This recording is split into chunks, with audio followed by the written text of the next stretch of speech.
A congregation with one thing on mind, or at least for this week, making enough meat products and other sweet stuff that will be up for grabs at the 19th Biltong Festival starting on Friday.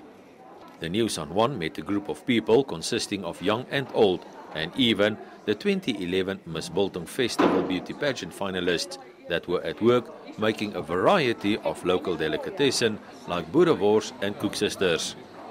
This is what we do before the festival. On Saturdays we start working and everybody comes, and it creates a very light atmosphere and it makes the people prepared for Saturday for the festival. And it gives them some spirit and makes them feel like they want to have the show at the festival.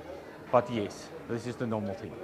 2010 saw all expectations exceeded when almost 15 tons of biltong were sold at the festival.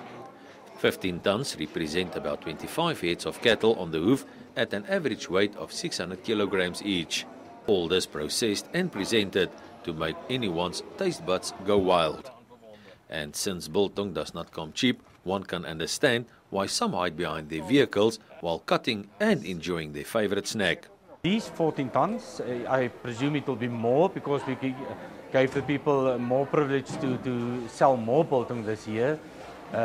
Normally we sell out from 8 o'clock to 1 o'clock, but I predict that it will continue longer this year. We again start only on Saturday due to the fact that the prices are fixed and all people have to sell with the same price. So I hope that we will have more biltong this year to last until 3 o'clock in the afternoon. Apart from biltong, meat and other sweet stuff, Standard Bank will bring shiny cars like a Porsche and a Rolls-Royce that will be on display. The two-day festival is open to all, and to ensure mom and dad can enjoy shopping for the rest of the season's biltong, there will be enough entertainment for the kids too.